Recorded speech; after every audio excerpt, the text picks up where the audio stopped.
참 예수님, 오늘은 8월 15일 토요일 성모 승천 대축일입니다. 독서와 복음 말씀 봉독하도록 하겠습니다. 성부와 성자와 성령의 이름으로 아멘. 제1독서입니다. 요한 묵시록의 말씀입니다. 하늘에 있는 하느님의 성전이 열리고 성전 안에 있는 하느님의 계약궤가 나타났습니다. 그리고 하늘에 큰 표징이 나타났습니다. 태양을 입고 발밑에 달을 두고 머리에 12개 별로 된 관을 쓴 여인이 나타난 것입니다.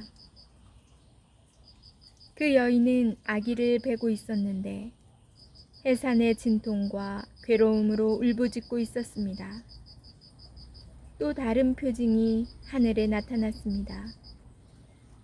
크고 붉은 용인데 머리가 7이고 뿔이 10이었으며 7 머리에는 모두 작은 관을 쓰고 있었습니다. 용의 꼬리가 하늘의 별 3분의 1을 휩쓸어 땅으로 내던졌습니다. 그 용은 여인이 해산하기만 하면 아이를 삼켜버리려고 이제 막 해산하려는 그 여인 앞에 지켜 서 있었습니다. 이윽고 여인이 아들을 낳았습니다. 그 사내 아이는 쇠 지팡이로 모든 민족들을 다스릴 뿐입니다. 그런데 그 여인의 아이가 하느님께로 그분의 어자로 들어 올려졌습니다. 여인은 광야로 달아났습니다. 거기에는 하느님께서 마련해 주신 처소가 있었습니다. 그때 나는 하늘에서 큰 목소리가 이렇게 말하는 것을 들었습니다. 이제 우리 하느님의 구원과 권능과 나라와 그분께서 세우신 그리스도의 권세가 나타났다. 주님의 말씀입니다. 하느님 감사합니다. 제2독서입니다. 사도 바오로의 코린토 1서 말씀입니다. 형제 여러분, 그리스도께서는 죽은 이들 가운데에서 되살아나셨습니다. 죽은 이들의 만물이 되셨습니다. 죽음이 한 사람을 통하여 왔으므로 부활도 한 사람을 통하여 온 것입니다. 아담 안에서 모든 사람이 죽는 것과 같이 그리스도 안에서 모든 사람이 살아날 것입니다. 그러나 각각 차례가 있습니다. 만물은 그리스도이십니다. 그 다음은 그리스도께서 재림하실 때 그분께 속한 이들입니다. 그러고는 종말입니다. 그때 그리스도께서는 모든 권세와 모든 권력과 권능을 파멸시키시고 나서 나라를 하느님 아버지께 넘겨드리실 것입니다. 하느님께서는 모든 원수를 그리스도의 발 아래 잡아다 놓으실 때까지는 그리스도께서 다스리셔야 합니다. 마지막으로 파멸되어야 하는 원수는 죽음입니다. 사실 하느님께서는 모든 것을 그의 발 아래 굴복시키셨습니다. 주님의 말씀입니다. 하느님 감사합니다.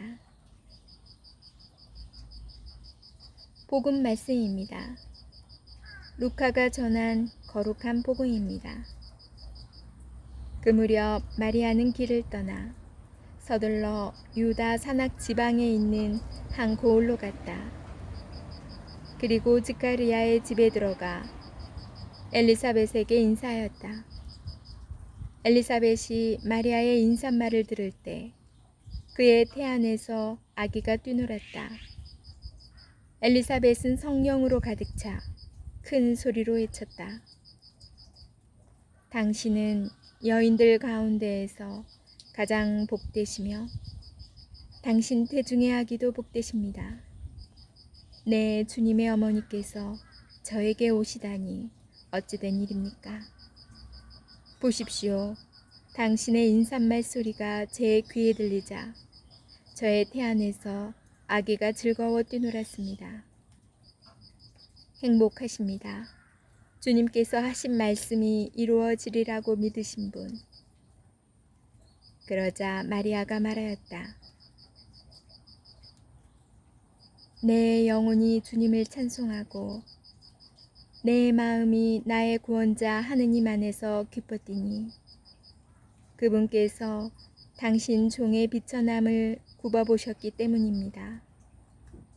이제부터 과연 모든 세대가 나를 행복하다 하리니 전능하신 분께서 나에게 큰 일을 하셨기 때문입니다.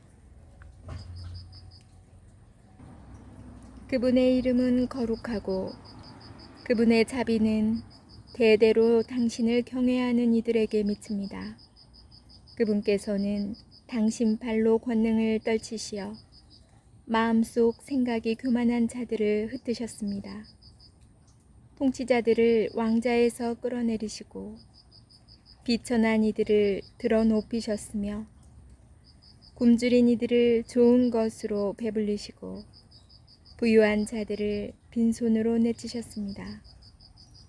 당신의 자비를 기억하시어 당신 종 이스라엘을 거두어 주셨으니 우리 조상들에게 말씀하신 대로 그 자비가 아브라함과 그 후손에게 영원히 미칠 것입니다. 마리아는 석 달가량 엘리사벳과 함께 지내다가 자기 집으로 돌아갔다. 주님의 말씀입니다. 그리스도님 찬미합니다. 잠시 묵상하겠습니다. 가톨릭 교회가 마리아에 대하여 믿는 것은 그리스도에 대한 신앙의 기초를 두고 있으며 마리아에 대하여 가르치는 것은 또한 그리스도 신앙을 밝혀준다. 가톨릭 교회 교리서 487항은 그리스도교 신앙 고백 가운데 성모 마리아에 대하여 이렇게 언급합니다. 뿐만 아니라 성모 승천에 대해서도 966항에서 다음과 같이 분명히 합니다. 마침내 원죄의 온갖 더러움을 물들이지 않으시어 티 없이 깨끗하신 동정녀께서는 지상 생활의 여정을 마치시고 육신과 영혼이 하늘의 영광으로 올림을 받으시고 주님께 천지의 모후로 들어 높여지시어 군주들의 주님이시며 죄와 죽음에 대한 승리자이신 당신 아드님과 더욱 완전히 동화되셨다. 거룩한 동정녀의 승천은 당신 아들의 부활에 특별히 참여한 것이며 다른 그리스도인들의 부활을 앞당겨 실현한 것이다. 그렇습니다. 마리아의 승천은 하느님께서 미리 정하신 이들을 또한 부르셨고 부르신 이들을 또한 의롭게 하셨으며 의롭게 하신 이들을 또한 영광스럽게 해주셨습니다. 라는 말씀이 마리아에게서 실현되었음을 뜻합니다. 따라서 마리아의 승천은 하느님에 대한 믿음과 순종, 헌신적인 태도, 그리고 이로 말미암아 겪으신 몸과 마음의 수고와 시련의 삶이 무의로 돌아가지 않고 온전히 하느님 안에 받아들여져 완성되었다는 것을 뜻합니다. 이러한 맥락에서 오늘 복음은 마리아의 엘리사벳 방문을 전하고 있습니다. 주님의 어머니께 드리는 엘리사벳의 인사에 대한 응답으로 마리아께서는 하느님을 찬양하십니다. 따라서 성모님의 겸손함이 드러나는 이 노래가 우리의 기도가 되어야 합니다. 비천한 여종을 굽어 살피시는 하느님께서는 당신의 크신 자비로 비천한 이들을 들어 높이십니다. 우리가 하느님의 자비를 기억하도록 성모님께서는 만물이신 그리스도를 이 세상에 오게 하셨고 또한 재림하시도록 가난한 이들의 희망을 노래하셨기 때문입니다. 아멘. 성부와 성자와 성령의 이름으로 아멘. 오늘은 성모 승천 대축일이라서 잠시 안내글 읽어드리도록 할게요. 오늘은 하느님의 어머니 성모 마리아께서 지상 생애를 마치신 다음 하늘로 불러 올라가셨다는 신앙 교의에 따라 성모님의 승천을 기리는 의무축일이다. 성모님의 승천은 성경에 기록되지는 않았지만 초대 교회 때부터 내려오는 전승에 따른 것이다. 1950년 비오 12세 교황은 성모 승천의 신비를 믿을 교리로 선포하였다. 성모 승천은 그리스도교 안에서 모든 사람이 누리게 될 구원의 영광을 미리 보여주는 위로와 희망의 표지이다. 네, 오늘은 성모 승천 대축일입니다. 오늘 모두 좋은 날, 은총 가득한 날, 축복 가득한 날 되시길 기도드립니다.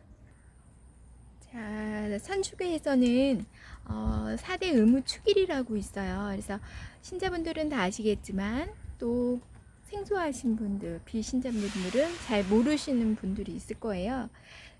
4가지 의무 대축일이 있는데 천주의 성모 마리아 대축일 1월 1일이고요. 그리고 예수부활 대축일, 성모 승천 대축일 오늘 8월 15일, 그리고 예수 성탄 대축일 12월 25일입니다.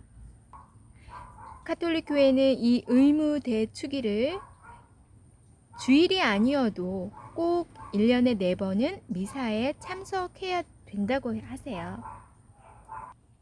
가톨릭 교회에서 이날은 정말 중요한 날이므로 의무적으로 모든 신자들이 참석해야 되는 날이다 해서 의무 대축일로 정하신 겁니다. 그래서 오늘은 그만큼 의미 있고 기쁜 날이기도 해요. 성모 승천 대축일, 성모님께서 하늘로 불려 올라가신 날이거든요.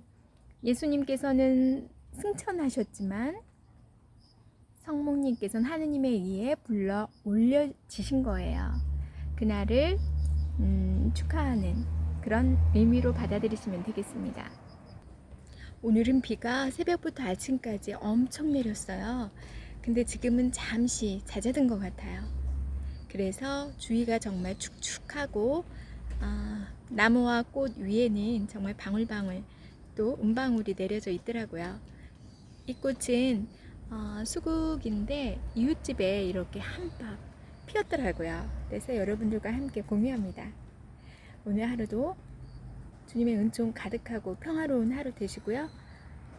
또 의무 대축일에 맞는 또 행복하고 기쁜 하루 되시고 성모님의 마음, 순종하는 마음 본받아 낮고 겸손한 자세로 하루 살아가시기 바랍니다. 전 내일 다시 만날게요.